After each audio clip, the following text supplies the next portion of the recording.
All right, so I know this worksheet starts on question number 2, but this is just so you can see how these are done so that when you go and do yours on the next page or the next worksheet in your Google Classroom, you'll know what you're doing. So here we have a question. It says, a sample of water is heated from 10 degrees to 15 degrees by the addition of 125 joules of heat. This is a heat question, and you know that because it says of heat. And it also asks what is the mass of the water. So we got to find the formula that uses heat, and heat is represented by the letter Q, that allows us to find the mass. Okay, and all of them have mass in them. So you look at your reference tables, find the heat formulas. When you find the heat formulas, there's going to be 3 formulas there. You got to figure out which one to use. But this question tells us that there is a change in temperature. So there's only one heat formula that has a change in temperature, and that's the Q equals mc delta T.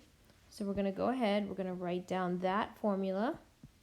Okay, M is mass, C is specific heat, you know that from the other videos that you watched, and specific heat is a specific number, okay, and it's a constant, and then delta T is the change in temperature. So let's go see if we can find those in our problem. So Q is heat. They gave us heat in this problem, 125 joules of heat, so that is going to go here. What is the mass? So we're looking for the M. What is the mass? They gave us the change in temperature from 10 degrees to 15 degrees. That's this right here. So that's a change in temperature of 5 degrees Celsius. So let's go ahead. I'll just write that over here. Whoops, that's not the right pen. Change in temperature is 5 degrees Celsius. So we have it. And we need to find the specific heat. Now you're going to find your specific heat on your reference tables. And for water, it's going to be 4.18 joules per gram degree Kelvin. And you can see that right there on the reference table. Alrighty, so now let's get rid of that question number 3 there. We're not doing that one. We're going to put the numbers in where we know they belong. We know that the Q was 125, and that's joules, right? 125 joules. Equals the mass of the water is what we're looking for, so that's the X. The C is 4.18, and the change in temperature was 5 degrees Celsius right here. Now we just need a math maker, and we figure out what X is. And I got 5.98, and it's mass because that's what X is, so we're going to go with grams. Okay, so that's my answer for that one. All right, let's take a look at this question now, and it's similar to the one we just did, but let's read through the whole thing and highlight the stuff that's important, just like we've done when we were in class together. It says we're going to look for the question, we're going to look for the important pieces of information. It says when 34,700 joules of heat, so you see that this is a heat question. It's a heat question.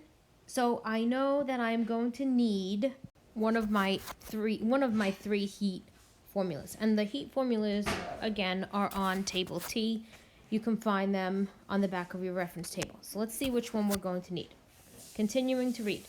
We've got heat are applied to a 350 gram sample. So that's mass. Mass is in grams, so we'll just label that. Of an unknown material, we don't know, it's not water. Okay, the temperature rises from 22 degrees to 173 degrees, so there is a change in temperature. What is the specific heat? There's the question. What is the specific heat of this material? So out of these 3 formulas, this is what we're looking for, and the only formula that has a specific heat is that top one. So I'm going to write my formula down, and I'm going to start putting numbers in. We have 34,700 joules of heat, so that's 34,700 joules of heat. That's my Q. My mass is 350 grams. My specific heat is what I'm looking for, and my change in temperature is 151 degrees. Okay, that's the difference between 22 and 173, so I subtracted those two. Right, now I'm going to plug everything into my calculator, and I get 0.65, and then a big ugly number, so we'll just make it 0.657. What are my units? Well, I'm doing specific heat, so we look right here, and then we're going to go ahead and pull up our table B, where it has the specific heat capacity, and we'll just look what the units are. They are joules per gram Kelvin. Okay, so that's how you do that. That's how you figure out what the units are for that. Okay, but it's more important that you can get the number. All right, so I'm getting smart in my old age, and I pulled up the reference tables before we even do this problem. Let's take a look at question number 4. What would the temperature change? Okay, so there's the question right there. What would be the temperature change? Let's look at, oh, not that table. Let's look at our formulas. What's the only one that has a temperature change? Oh, right here. This says delta T. Delta T is a change in temperature. Okay, so we're going to use that formula, Q equals MC delta T. Okay, and we're going to find this as our X. Now let's go back up here. If 3 grams of water, what is that going to be? Grams is mass. Okay, absorb 15 joules of heat. That's how I knew I was doing heat formulas. 15 joules is going to be my Q. So I'll put 15. My mass is going to be 3. What is the specific heat of water? Specific heat capacity of water is 4.18. 4.18, X equals 1.196 joules per gram Kelvin. And I got that unit from right there where it's specific heat. So I hope these problems help you out with that first formula, Q equals MC delta T. Okay, now this question is a little bit different. It says, what is the total number of joules of heat? So we know again that we're looking at our heat formulas. So I go ahead and I grab my reference tables again. I know I'm dealing with heat. So here's my heat formulas. They're right here. Okay, needed to change 150 grams, that's my mass, of ice to water at 0 degrees Celsius. What is ice? Ice is a solid. Okay, if I'm making it into water, I'm allowing it to do what process? Melt. Ooh, helps if you spell melt right. Melt. Okay, so this is melting. Melting is fusion. Okay, so this is the heat of fusion question. That's how you know. So if it's HF, you know that's melting.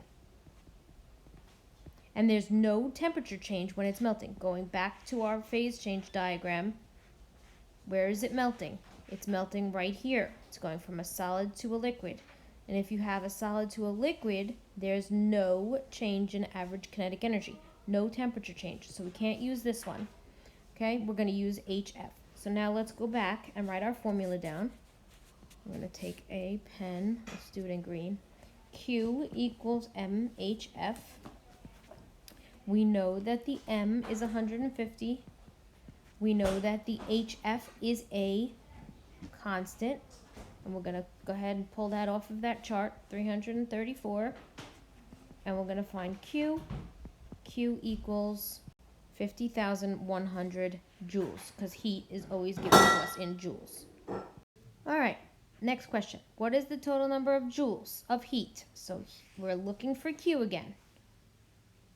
There's my heat formulas. Needed to change 27 grams of water to vapor. So now the puddle is turning into a gas.